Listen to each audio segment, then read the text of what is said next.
دین اسلام ایک بہت ہی پیارا، اللہ کا پسندیدہ اور بنی نوع انسان اور جنوں کے لیے نہایت ہی آسان دنیا اور آخرت کی کامیابی کا ضامن دین ہے۔ یہ دین اللہ نے انسانوں کے لیے پسند کی ہے۔ یہ دین اللہ نے خود نازل فرمایا ہے،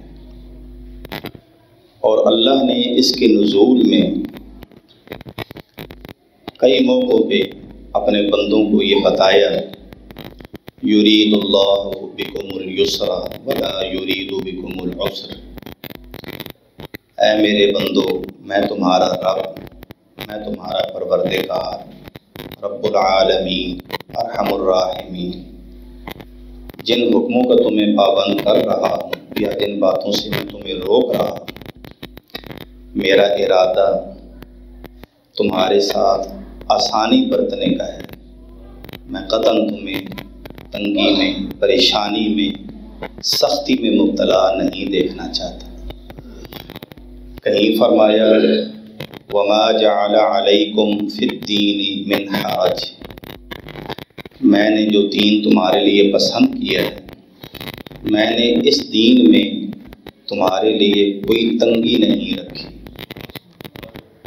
کہیں اللہ مالک الملک نے اتنا ہمیں ریلیکس کیا، فرمایا یرید اللہ لیبین لکم ویہدیکم سنن الذین من قبلکم ویتوب علیکم واللہ علیم حکیم۔ واللہ یرید ان یتوب علیکم ویرید الذین یتبعون الشہوات ان تمیلوا میلا عظیما یرید اللہ ان یخفف عنکم وخلق الانسان ضعیفا۔ اب یہ یرید اللہ کا لفظ کتنی دفعہ سنا آپ نے؟ یرید اللہ لیبین لکم، اللہ چاہتے ہیں، اللہ نے یہ نبی اس لیے بھیجے، اللہ اپنا دین ان پہ اس لیے نازل کرنا چاہتے ہیں، اللہ یہ چاہتے ہیں کہ تمہارے لیے ہر بات کو واضح کر دیں، اور اللہ تمہیں اپنے ان پسندیدہ بندوں کا راستہ بتا دیں جو تم سے پہلے گزر گئے، اور اللہ چاہتے ہیں کہ تمہارے اوپر مہربانی کرے۔ اور پھر فرمایا اللہ چاہتے ہیں کہ وہ تمہارے لیے آسانیاں رکھیں، ہلکے سے ہلکا حکم نازل کریں۔ وَخُلِقَ الْإِنسَانُ ضَعِيفًا، کیونکہ انسان بڑا کمزور ہے۔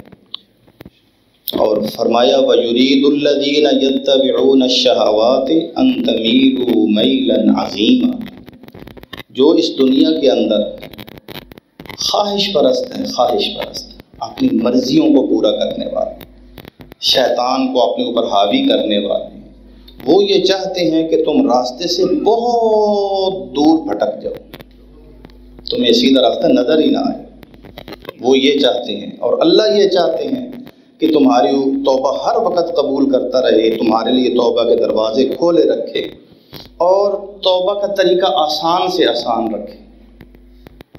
اللہ یہ کچھ چاہتے ہیں، پھر بھی آپ دیکھیں کہ اللہ کے یہ بندے، ہم غیروں کی بات نہیں کرتے، جو یہ کہتے ہیں کہ ہم مسلمان ہیں، وہ اللہ سے کتنے دور ہیں، کس طرح بھاگ جاتے ہیں، اللہ کی بات،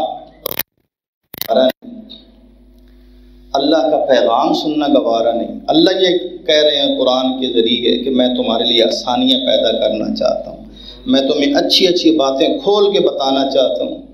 تو اللہ کے بندو، یہ اللہ کی باتیں اگر ہم سننے سے اتنے بیزار ہیں، پھر ہدایت کیسے ملے گی؟ پھر ہم راہ راست پہ کیسے آئیں گے؟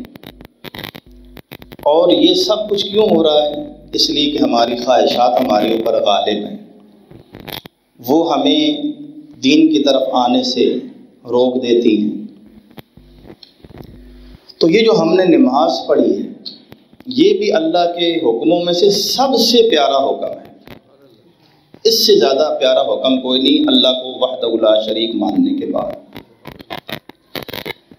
ایک انسان کے لیے اللہ کے دین میں داخل ہونے کی بنیادی شرط تو یہ ہے کہ وہ دل سے بھی اقرار کرے اور زبان سے بھی اس کا اظہار کرے کہ میں اللہ کو وحدہ لا شریک مانتا ہوں، اس کے سوا کوئی سچا معبود نہیں، اور میں اس کی بھی شہادت دیتا ہوں بما کے دوہر کہ محمد اب اللہ کے نبی ہیں، پہلے نبیوں کی نبوت کو اللہ نے منسوخ کر دی ہے، اور آپ قیامت تک کے لیے سب انسانوں کی طرف ہادی اور رہنما بنا کے بھیجے گئے، اور آپ کا دین لایا ہوا یہ قیامت تک اللہ اس کی حفاظت کریں گے، میں یہ گواہی دیتا ہوں۔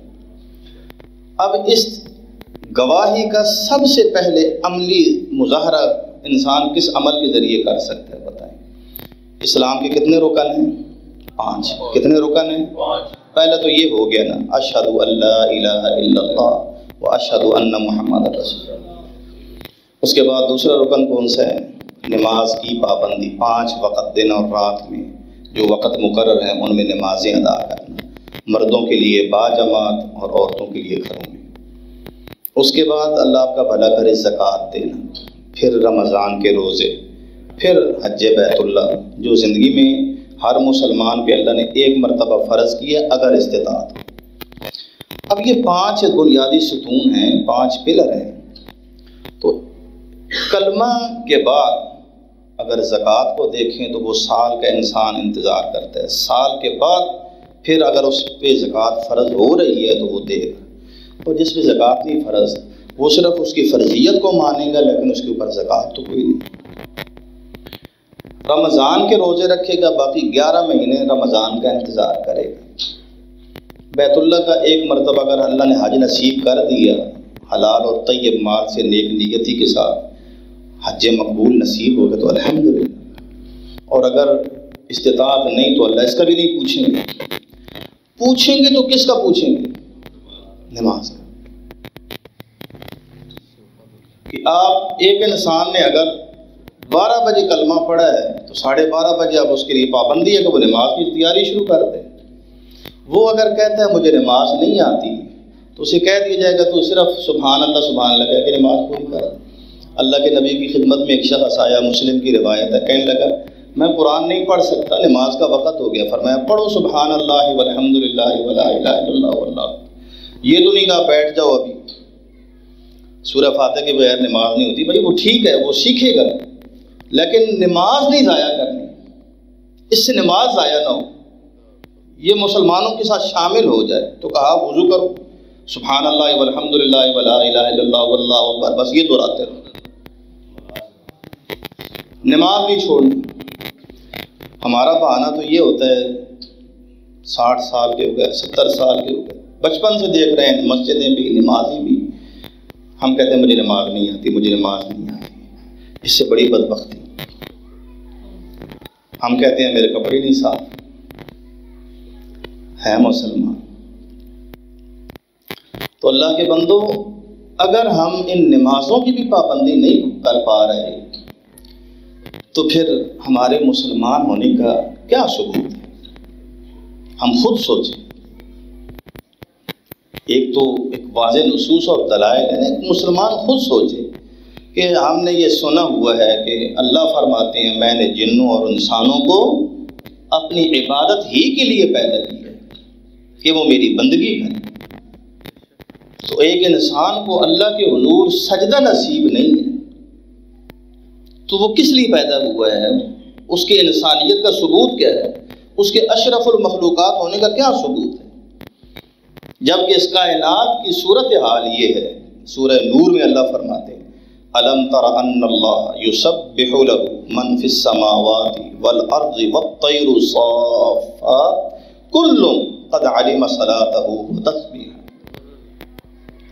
کیا تم نے دیکھا نہیں آسمانوں میں جو کوئی مخلوق ہے، زمین کی جتنی مخلوقات ہیں، اللہ وہ ہے جس کی تسبیح بیان کر رہی ہے ہر چیز۔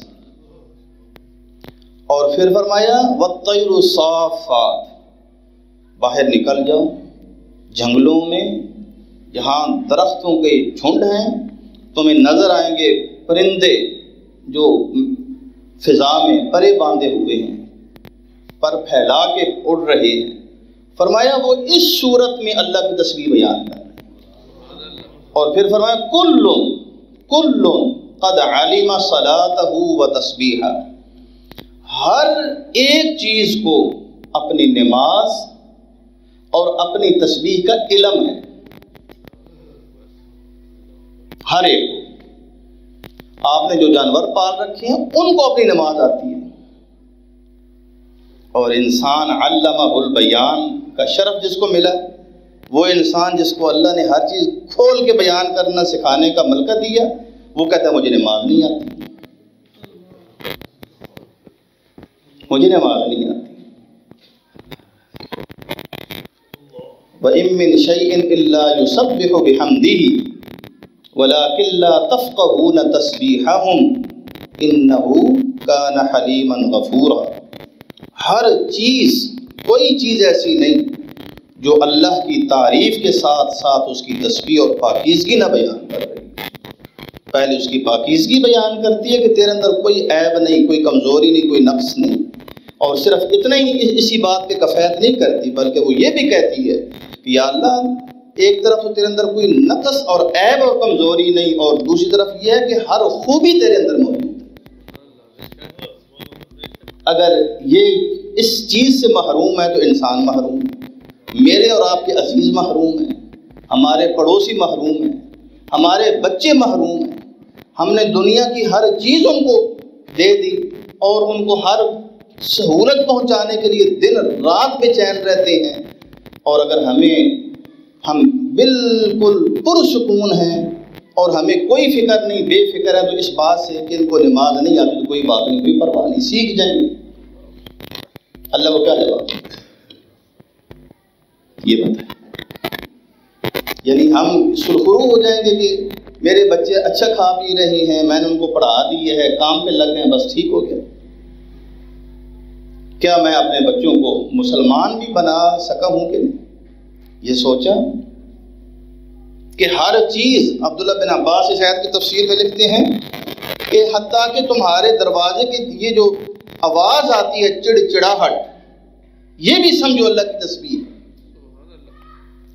تم جن چیزوں کو برت رہے ہو، جن پتھروں کو، اینٹوں کو تم نے ملا کے دیواریں کھڑی کی ہیں اور اوپر چھت ڈالی ہے، نیچے بہترین فرش، یہ چیزیں بھی اللہ کی تسبیح بیان کر رہی ہیں۔ آپ کہیں گے یہ تو جامد اور بے جان چیزیں ہیں۔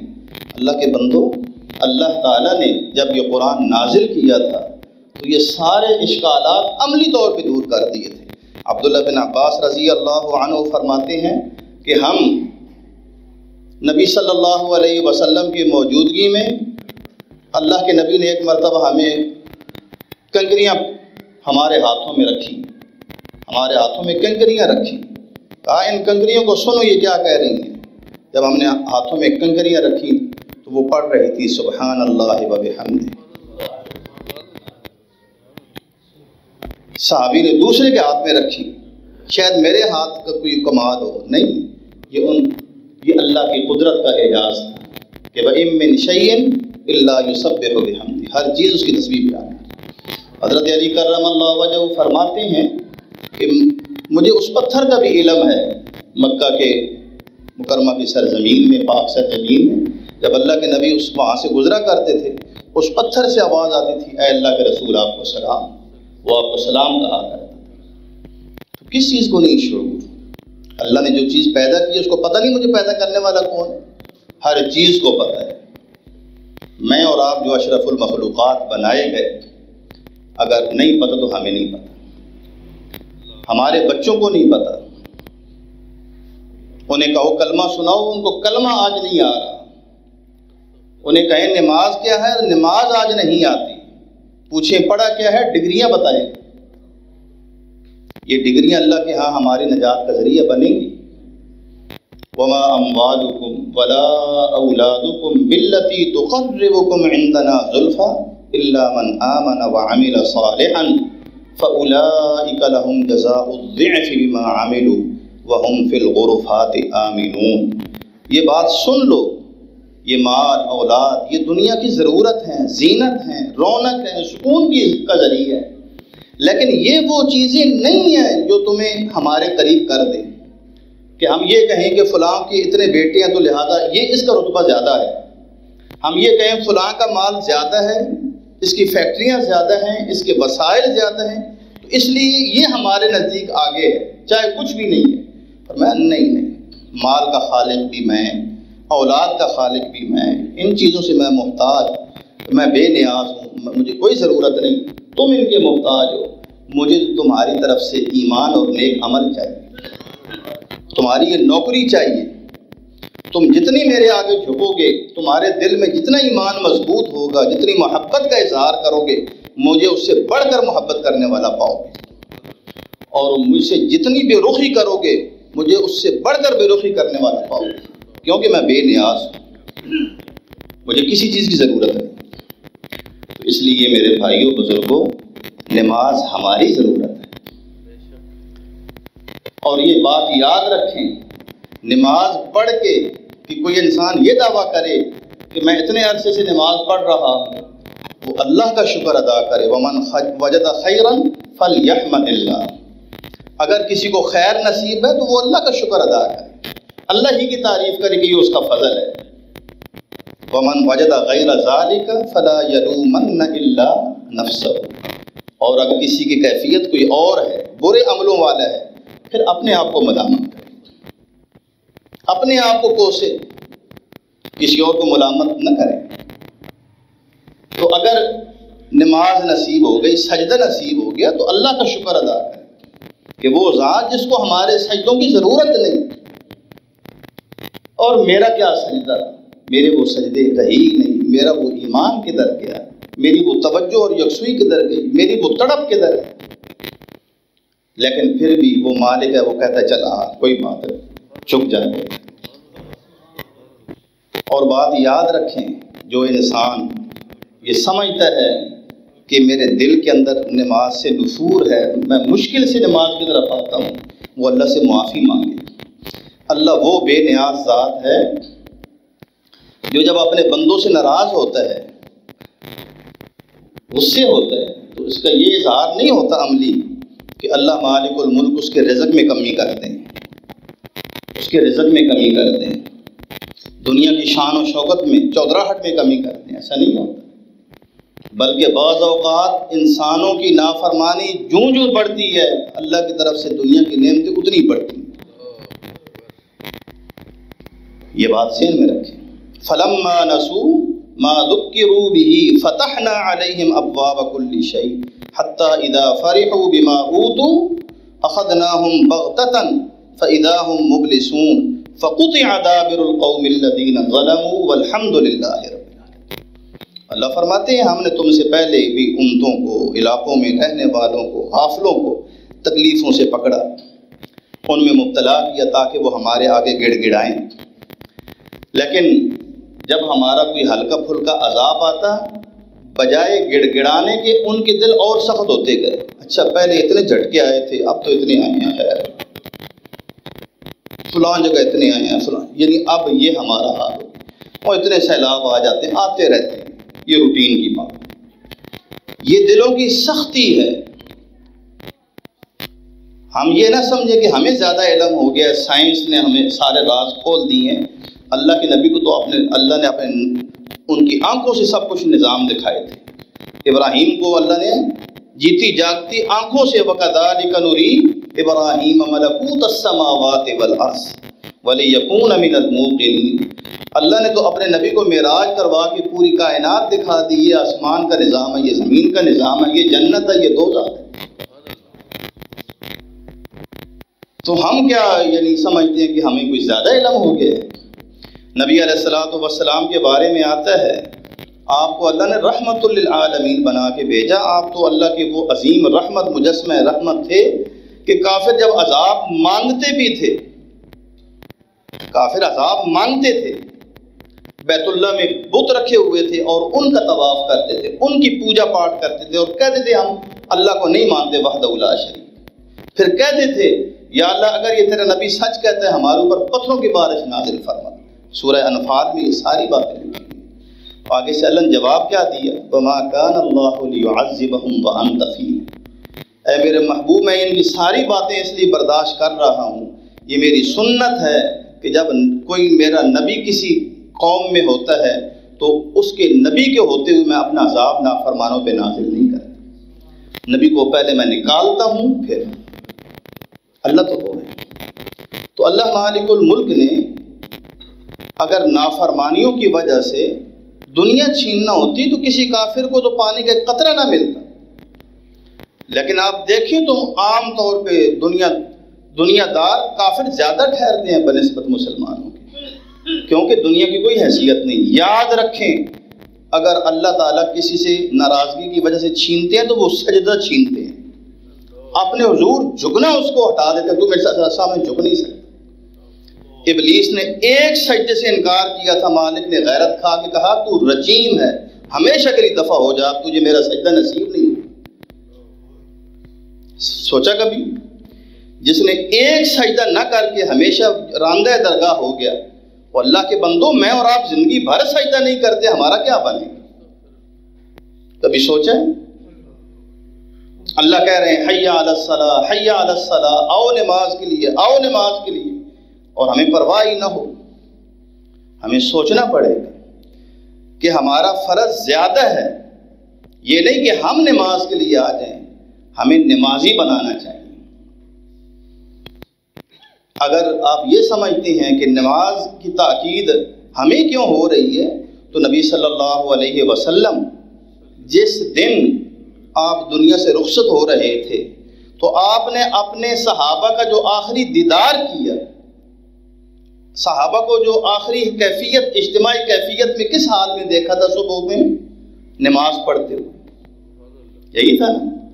سموار کو آپ دوپہر کے وقت اللہ کو پیارے ہوئے، صبح کی نماز کے وقت صحابہ نماز پڑھ رہے تھے. اللہ کے نبی کو تھوڑا سا افاقہ ہوا تو آپ نے پردہ ہٹا کے دیکھا تو دیکھا کہ صحابہ نماز پڑھ رہے ہیں.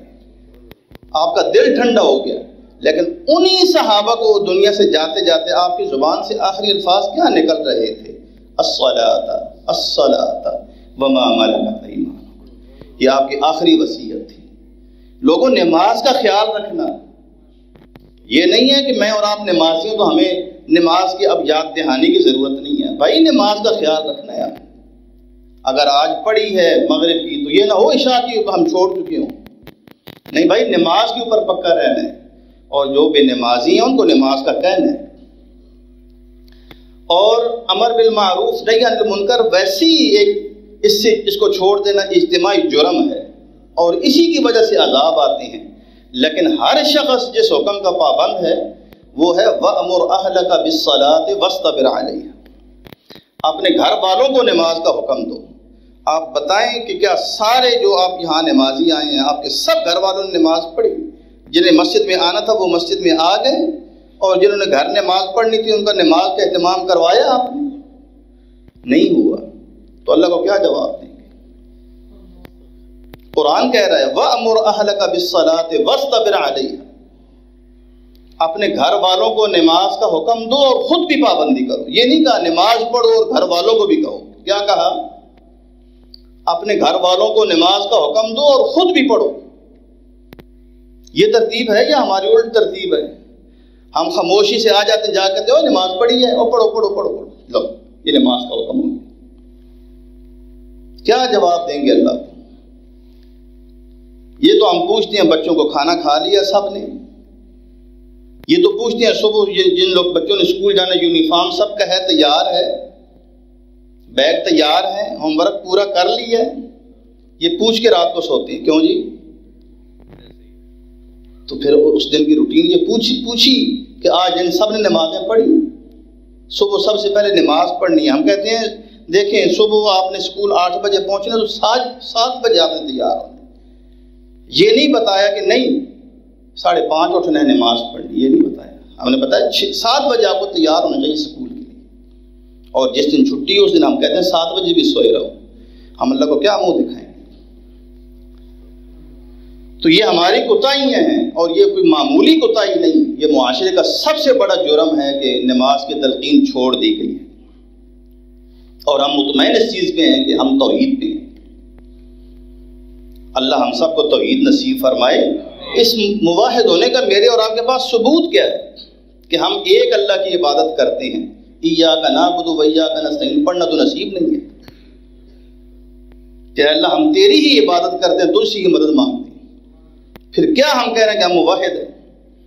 یہ توحید نہیں ہے، یہ شیطان کی عبادت ہے۔ شیطان کی عبادت کیا ہوتی ہے؟ اللہ کہتے ہیں میری عبادت کرو، شیطان نے دل میں ڈالا کہ چھوڑو، کیا کرو گے؟ پہلے یہ کام کر لو، یہ کام کر لو، یہ کام کر لو۔ مجھے اور آپ کو نماز کی فرضیت کا پتہ ہے، ٹائم کا بھی پتہ ہے، اور میں اور آپ جب نماز نہیں پڑھتے، یہ کس کی بندگی ہے بتائیں؟ تو پھر موحد ہیں۔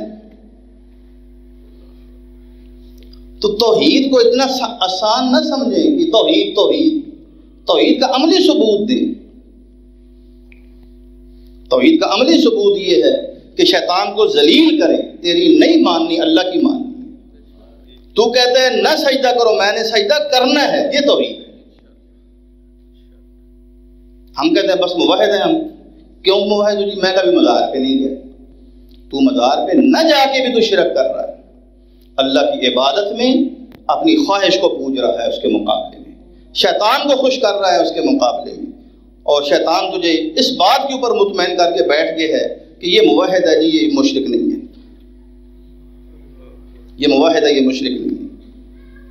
موحد وہ ہوتا ہے جو اللہ کی لا الہ الا اللہ کہہ کے کہ اللہ کے سوا کوئی الہ نہیں، پھر اس کو الہ مانتا ہے کہ ہاں تو ہی الہ ہے، پھر نماز میں کہتا ہے اشہد ان لا الہ الا اللہ و اشہد ان محمد عبدہ ورسولہ، یہ کہتا ہے، آ کے بتاتا ہے کہ میں موحد۔ تو قرآن مجید نے ایک تو ہمیں یہ نماز کی اہمیت اس طرح بتائی، دوسرا یہ بتایا کہ بات یاد رکھو کہ تم سے ہر وقت کوتاہیاں ہو رہی ہیں، اور یہ چھوٹی چھوٹی کوتاہیاں یہ یوں سمجھو جیسے چھوٹے چھوٹے کنکر ہوں اور آپ ایک جگہ اکٹھے کرتے رہیں، تو سال کے بعد اگر آپ دن میں 100 کنکر کہیں رکھتے جائیں تو سال کے بعد وہ کیا بنا ہوگا؟ پہاڑ۔ تو 60 سالوں میں کیا بن جائے گا؟ تو ان گناہوں کا کیا بنے گا؟ وہ گناہ نہیں ہے، وہ آگ کا ایندھن ہے، وہ آگ کا ایندھن ہے، گناہ تو نہیں۔ کیوں جی؟ وہ تو ہم نے اتنی لکڑیاں پھینکی ہوئی ہیں اپنی، 1 2 3 4، اس میں سے اتنی لکڑی اٹھا کے اس کو جلا کے اس کے اوپر ہاتھ رکھے، اتنی سی لکڑی اٹھا۔ تو یہ جو گناہوں کے انبار لگ گئے، نماز کو ہم نے بہت ہلکا سمجھ لیا ہے۔ نماز اتنی بڑی رحمت ہے کہ نبی صلی اللہ علیہ وسلم نے فرمایا اللہ ہر نماز کے وقت ایک فرشتہ بھیجتا ہے، اور وہ اعلان یہ کرتا ہے قوموا الی نیرانکم التی اوقدتموها فاطفئوها، او لوگو تمہاری وہ آگیں جو تم نے اپنے حصے کی جلا چھوڑی ہیں، اٹھو، ان کو بجھانے کا وقت ہو گیا، اٹھ کے بجھاؤ ان کو، اپنی آگ بجھاؤ۔ حدیث میں آتا ہے اللہ کے نبی نے فرمایا، عبداللہ بن مسعود فرماتے ہیں تحترقون تحترقون، او اللہ کے بندو یہ جو گناہ کرتے ان کو معمولی نہ سمجھو، تم آگ میں جل رہے ہوتے ہو، آگ میں جل رہے ہوتے ہو۔ یوں ہی اللہ مالک الملک کی طرف سے صبح کے وقت صبح کا سفیدہ وہ نمودار ہوتا ہے اور اللہ اکبر کی صدائیں بلند ہوتی ہیں، تو یوں سمجھو جیسے رحمت کی نہریں چلنا شروع ہو گئی ہیں۔ تو پھر تمہیں کہا جاتا ہے اٹھو، ان رحمت کے اس پانی میں نہاؤ، ڈبکیاں لگاؤ۔ تو یہ جو وضو ہے، یہ جو نماز ہے، یہ رحمت کی نہریں ہیں۔ اور پھر جب تم نماز پڑھ کے فارغ ہوتے ہو، پھر جب دنیا میں اپنے کاموں میں لگتے ہو، پھر ادھر گناہ ہو رہا ہے، ادھر سے گناہ ہو رہا ہے، ادھر سے پھر جلنا شروع کر دیتے ہو، حتیٰ کہ جب ظہر کا وقت ہوتا ہے پھر اعلان ہوتا ہے اٹھو اور اس نہر کے پانی میں نہاؤ اور اپنے حصے کی آگ بجھاؤ، اپنے آپ کو بچاؤ آگ سے۔ اللہ کے نبی نے اتنا واضح فرمایا، یہ آگ سے بچاؤ ہے۔ پھر آپ نے ایک مثال بھی دی جو آپ نے بارہا سنی، آپ نے فرمایا یہ بتاؤ اگر تمہارے کسی بھی انسان کے گھر ایسی جگہ ہو کہ وہ جگہ بھی بڑی صاف ستھری ہو اور اس کے سامنے گہرا پانی، صاف ستھرا پانی وہ نہر کی شکل میں گزر رہا ہو، ایک ہوتا ہے پانی کھڑا ہو جائے تو پانی میلا ہو جاتا ہے، بدبو چھوڑ دیتے ہیں، فرمایا وہ چل رہا ہے پانی اور ہے بھی گہرا، تو کیسا پانی ہوگا؟ صاف۔ فرمایا اس میں ایک آدمی 5 مرتبہ نہاتا ہے وقفے سے، تو کیا اس کے جسم پہ ظاہری طور پہ کوئی میل رہے گی؟ فرمایا نہیں۔ فرمایا یہی مثال 5 نمازوں کی ہے کہ اللہ ان کے ساتھ گناہ اور غلطیوں کو مٹا دیتے ہیں اور انسان صاف ستھرا ہو جاتا ہے۔ تو یہ میرے اور آپ کے لیے انتہائی ضروری ہے، یہ کوئی معمولی چیز عمل نہیں۔ اللہ مجھے اور آپ کو پکا نمازی بنائے۔ ابراہیم علیہ السلام جیسا خلیل جس نے آگ میں جس کو ڈالا گیا تو اس کو بھی اللہ نے دکھا دیا کہ میری رحمت کیا ہوتی ہے، میرے آگے جھکنے والا آگ میں نہیں جل سکتا۔ حدیث ہے نا کہ جو انسان گنہگار بھی ہوگا جہنم میں جائے گا، لیکن نمازی ہوگا تو اس کی سجدوں والی جگہ نہیں جلے گی۔ ہے یہ حدیث؟ صحیح حدیث ہے۔ قیامت کے دن یہ وضو کی وجہ سے چمک رہے ہوں گے، ان کو آگ نہیں جلائے گی۔ اللہ سارے جسم کی حفاظت فرمائے۔ تو اللہ نے ان کو دکھا دیا کہ میرے خلیل کو، میرے بندے کو آگ نہیں جلا سکتا۔ تو انسان کو نماز سمجھنا چاہیے، یہ اللہ کی رحمت کے دریا ہیں۔ یہ مسجدوں میں جب آتے ہیں تو ان کو رحمت کا دریا سمجھنا چاہیے، ان جگہوں کی قدر کرنی چاہیے، یہاں کے ماحول کو بہتر رکھنا چاہیے، یہاں اللہ کا ذکر کرنا چاہیے، ان کو جنت کا باغیچہ سمجھنا چاہیے، اور یہاں عبادت کو جنت کے پھل کھانے جیسے سمجھنا چاہیے۔ یہ ہماری غذا ہیں۔ آج ہم اللہ کے ذکر کی شکل میں پھل کھا رہے ہیں، کل ہمیں حقیقی طور پہ جنت کے پھل ملیں۔ اللہ مالک الملک مجھے اور آپ کو اپنے فضل اور رحمت سے نمازوں کی پابندی نصیب فرمائے اور نمازوں کی اصل حقیقت نصیب فرمائے اور نماز کا خشوع نصیب فرمائے، عبادت کی حلاوت اور لذت نصیب فرمائے۔